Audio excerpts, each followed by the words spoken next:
baa jirtay aan xanuustay marka waxaa dhacday xaqiiqatan in wax kasta la ii keeno raashin waa la ag fadhiyaa waan jiifaa laakiin waa la fahmi lahay saaxiibkan waxaa hayay dareen ah in uu rabay guur marka dee guur gabdho 100 gabdhood ba meesha jooga laakiin hiba ku dhex jirtay 100 gabdhood ma fahmi marka hiba way timid way fiirisay 100 qof ay soo ziyaartay way iska noqdeen laakiin ziyaarada hiba way ka duwanay ziyaaradaas hoos marka soo salaamu calaykum way hoos soo tiri dadka baan maqlay codkeedii markaas aan waaw hiba soo gashay marka qofka aad raacaysa dooranayso waa inaad quality ku doorato maqto iska raaco ma qof kasta gabadh kasta iska guurso ma maqto way timiday way aragtay xaaladeedii oo aan fiicnayn deeto way noqotay waxay doontay raashinadan aniga ugu jeclaa iyo daawo sharoobo iyo kiniin marka kharash badan bay gelisay marka way diyaarsanaysay iyada laftigeedu kala farad bayd mugtahay marka waxay tiri ninkan khatar waayaa la sii dayn marka aniga waxa aad ila weynaaday oo iga duwanaaday runtii 100 qof oo kala timiday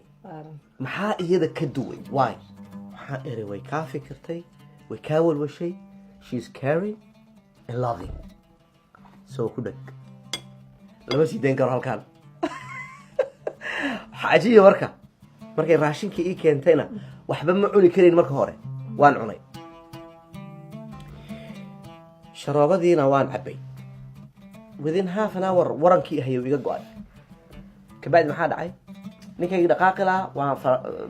baridaan usoo fadhiistay waan istaagay waan dhaqaaqay gabadh kastoo timaada waan barbar dhigaan hibo waxay noqotaan waxaan jirin batani mufahad marka hiba waxay ahayd waa magaceedana eeg hiba wala gift marka waxaan arkaa gift ka yimid sabadina jawhar jazakallahu khair nolol cajiibana soo martay dad waxaan ahay yaraan isku caroosay yaraan isku soo jeclaaday muddo fara badan isa sugaayay imtixaano badan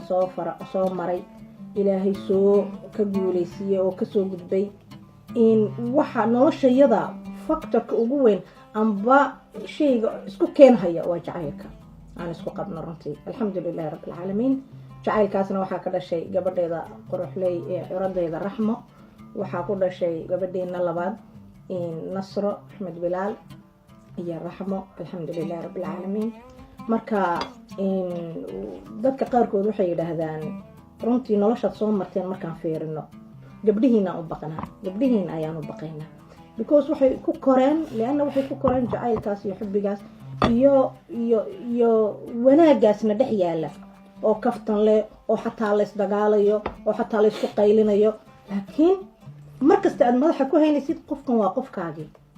meel loogama socotid yaa dhibaatadan taalla waa dhibaato laakiin isaga maaha qofka xun aniga maaha qofka xun ma garatay jawharkii aan jeclaaday oon yaraan maadaragtay la kulmay unbu ii yahay balse anu waxaan idhahdaa hadda imikaaban kasii jeclaha wallaahi in lagu jeclaado waa waxa ugu wanaagsan adduunka jira lacag waad heli waad waayi wax walba waad heli laakiin jacayl inuu qofku jeclaado naftiisoo dhan ku siiyo waa wax aanan fududayn ilaahay un baana qofka siin karaa aan isleeyahay anigu alxamdulillahi rabbil caalamiin waxaan dhahaa saaxiibadeyda nolosha ku tilmaamay yacni ma aha xaas ma aha way dhaafsan tahay colleague baan nahay team baan isku nahay waan wada shaqaynaa gabdhahan baan wada korsanaa wada socodka wada jirka wada samaynta mawduucan inaan ka wada shaqayno guryaha aan dhisno jiil aan soo saarno taasaan kaga duwannahay dad kale hibo oo mutacalimada oo wax taqaano wax baratay oo research samaysa aniga oo macallin oo wax raadiya in aan dariiqa dacwada aan ku heshiinay taasaan ilaahay ugu mahadinaya subxaana wa tacaala nimcadda uu ilaahay isiiyey bacda alislaam iyo iimaanka waa axmed jawhar wallahi been markuu sheegay